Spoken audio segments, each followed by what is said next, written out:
Magandang araw po mga ka-recap. Welcome back po sa ating channel. Ngayon naman po ay ating ipagpatuloy ang kwento ni Vlad ng Sora.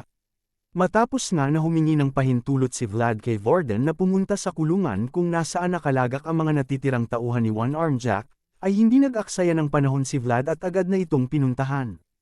Kailangan niyang hanapin ang tao na ito at kung wala man sa presinto ang hinahanap niya, ay sisiguraduhin niyang lilibutan ang buong Sora para mahanap ang taong ito. Dumating na nga si Vlad sa kulungan at sinalubong siya ng mga bantay. Sinabihan ng mga bantay si Vlad na ang lahat ng mga tao ni One-Armed Jack ay nasa pinakalooban ng kulungan. Nagpasalamat naman si Vlad sa kanila. Dahan-daang naglalakad si Vlad papunta sa kanila, nagmamasid at tila may hinahanap. Napansin naman ng ibang tauhan ni Jack na may taong papalapit sa kanila. Mukhang nakikilala na nila kung sino siya. Siya nga daw ito. Ang anino ng taong unti-unting lumalapit sa kanila ay nagbigay sa kanila ng lamig sa katawan. Walang iba kung hindi ang punyal ni George. Si Vlad. Seryoso ang mga mata ni Vlad at tila may gusto siyang kunin sa kanila. Usap-usapan ng mga preso si Vlad. Totoo nga daw ba na siya ang halili ng pamilya Bayzid? Totoo daw ito, ano pa ba ang dahilan bakit siya pupunta dito? Biglang may naalala ang isang preso. Mukhang alam na niya kung bakit nandito si Vlad. Mukhang nandito si Vlad para tugisin ang mga natitirang miyembro ni One-Armed Jack na umatake sa Rose's Smile. Nandito siya para maghiganti. Lumingon ang karamihan sa kanila at nakita ang mga nakakatakot na asul na mga mata ni Vlad na nakatingin sa kanila. Nang makita ito ng mga preso ay tila parang nakakita sila ng multo. Nanlalamig at pinagpapawisan sila. Wala silang magawa kung hindi tumakbo at lumayo sa rehas na kung saan akala nila ay maaabot sila ni Vlad. Pero walang reaksyon si Vlad sa pinaggagawa nila. Patuloy lang siyang may hinahanap sa mga presong ito. At nakita na nga niya ito. Sinabi ni Vlad na nandyan lang pala siya. Ang ibang preso naman ay tila tumayo ang mga balahibo sa isang bigkas pa lang ni Vlad. Sinabi ni Vlad sa isang preso na masyado na siyang maitim para sa lugar na ito. Kung magtatago pa daw siya sa sulok ay mas mahihirapan ang mga tao na makita siya. Nagtataka naman sila sa pinagsasabi ni Vlad. Sinabi ni Vlad na nakangiti sa kanya na bigyan lang daw siya ng 40 na pilak at ilalabas daw siya dito ngayon din. Si Otar, siya ang nakakatandang kapatid ni Burley at ang taong tumulong kay Vlad at Zemina para makatakas sa gabing yon. Hindi maproseso ni Otar na si Vlad nga ang nasa harap niya. Sinabi ni Vlad ng pabiro na tumatanggap din siya ng utang. Isang lalaking maitim na kahit sa maruming squatter ay iniiwasan ng mga tao. Pero may isang tao na unang umabot ng kamay para sa kanya. Ang taong ito ay hindi nawalan ng liwanag kahit nabaon man sa tambak ng basura. Ang batang lalaki na tinulungan niya sa gabing yon, ang taong tutulong at lalabas sa kanya sa madilim at mapuot na kulungang ito. Sumunod na mga araw ay nakatanggap na nga si Warden ng pahintulot mula sa kumbento na pwede na silang bumisita. Hindi na agad ng sayang ng oras si Vlad at agad nang pumunta. Ang ibang dalagang babae naman ay nakamasid sa bintana at inaabangan ang pagdating ng isang vassal mula sa pamilya Bayzid. Hindi sila mapakali nang dumating na ang vassal na ito sakay ng isang magarang karwahe. Marami ang humahanga sa kanya dahil sa taglay na kagwapuhan, blonde na buhok at asul na mga mata. Usap-usapan naman na akala nila ay isang kabalyero ang darating, ibig daw ba sabihin ay naging isang kabalyero na ang vassal na yon. Sinabi naman ng iba na baka totoo nga ito dahil ito ang usap-usapan sa labas. Kung hindi, ay bakit ang headmistress mismo ang personal na nag-escort sa bisita nila? At tingnan daw nila ang mga tao sa likod niya, hindi daw bubuntot ang mga opisyal ng Sora sa kanya kung isang vassal lang siya. Siguro nga ay nagbigay sila ng mga donasyon para lang makalapit sa Bayzid. Kaya naman daw pala bumili ng napakaraming wine ang headmistress nila. Habang nagkakatuwaan ay patuloy lang si Zemina sa paghugas ng pinagkainan na dapat ay silang apat ang gumagawa. Wala siyang reaksyon o inaasahan na kung anuman. Hindi rin siya interesado sa bisita nila. Bigla namang pumasok ang isang madre na kinagulat ng 3 babae. Galit na galit ang madre dahil ano pa daw ang kanilang tinutunganga dyan. Alam naman nila na may mahalaga silang bisita ngayong araw. Humingi ng paumanhin ang 3 babae at sinabi na tatapusin agad nila ito. Bilasan daw nila at magsisimula na ang seremonya sa kapilya. Umalis na nga ang madre. Biglang natuon naman ang kanilang atensyon kay Zemina. Sinisisi nila si Zemina dahil napakabagal daw niyang tapusin ang mga gawain kaya napag-alitan sila tuloy.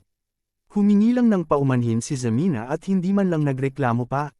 Sinabi pa ng isang babae na kailangan na nilang mauna, bilasan daw ni Zemina na tapusin ito at saka na sumunod.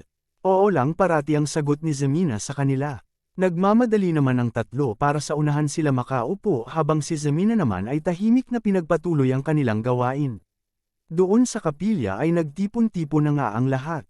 Pinakilala na ng headmistress ang kanilang kinagagalak na bisita na galing pa sa pamilya Bezid at siya rin ay kinikilala at tinitiyak ni Father Andreas. Mas lalong namangha ang mga babae nang marinig nila na si Father Andreas mismo ang kumikilala sa kanya at hindi lang yon, suportado pa siya ng pamilya Bezid. Para daw siyang isang kabalyero ng prinsesa sa mga fairy tale. Napaka-perpekto daw niya. Habang ang iba ay humahanga sa kanya, si Vlad naman ay may hinahanap. Hindi mapakali ang kanyang mga mata sa paghahanap kay Zemina.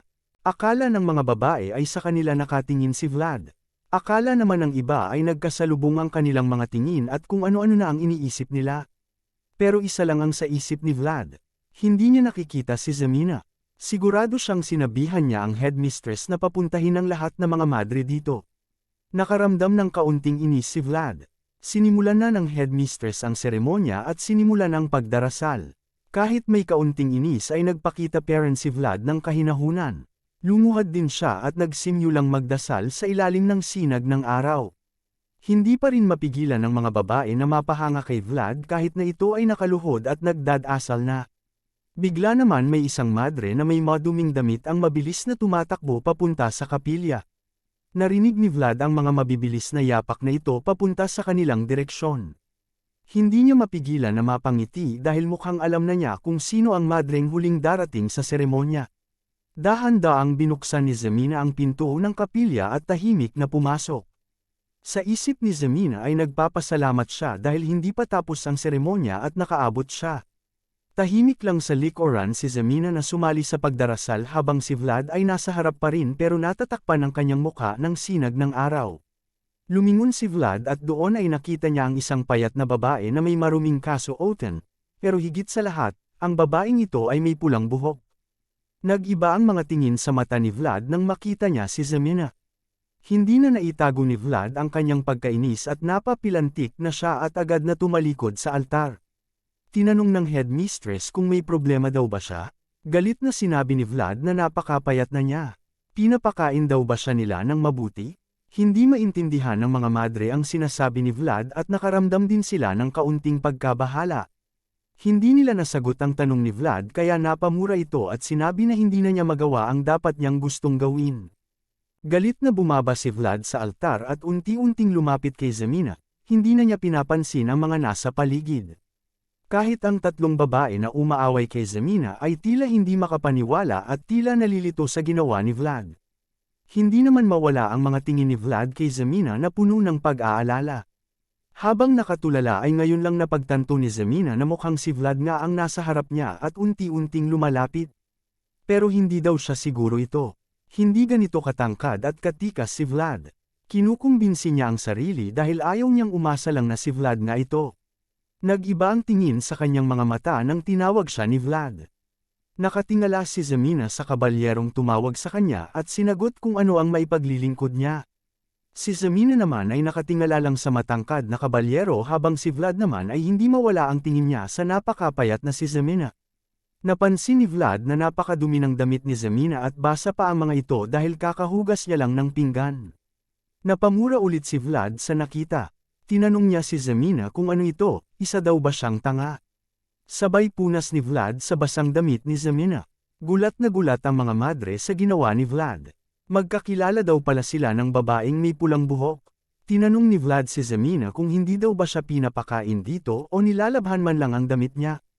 Gulat pa rin ang makikita sa mga mata ni Zemina na hindi siya makapaniwalang totoo na ang nasa harap niya ay si Vlad. Nanginginig si Zemina pero sinubukan niyang abutin ang gintong buhok ni Vlad.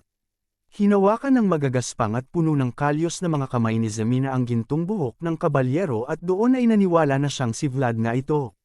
Bakit hindi daw siya sumasagot tanong ni Vlad, pero napansin niya ang biglang pagpatak ng luha. Nang tumingala si Vlad ay nakita niya ang umiiyak na si Zemina. Napatayo si Vlad na ramdam ang hirap na pinagdaanan ni Zemina dahil sa mga luhang ipinatak nito. Sinabi niya na hindi na niya papansinin ang walang kwentang proseso na ito. Uuwi na niya si Zemina. Umuwi na tayo, saad ni Vlad. Napasandal si Zemina kay Vlad at hindi maitigil ang pag-iyak. Ang babaeng walang matawag na tirahan, ay hindi pa kailanman narinig ang mga katagang ito sa buong buhay niya. Mga batang palaboy ng squatter. Walang matatawag na bahay. Walang mga magulang at walang pagkain. Para sa kanila, ang isa't isa ay ang tinuturing nilang tahanan at pamilya. May lalabas na nga kaya ni Vlad si Zemina sa malupit na kumbentong ito at ano na kaya ang sunod na gagawin niya sa Sora? Alamin po natin yan mga ka-recap sa susunod na mga kabanata. Maraming salamat po sa panunood at sana po ay nagustuhan ninyo. Please like our videos po and also subscribe to our channel. See you soon. Bye!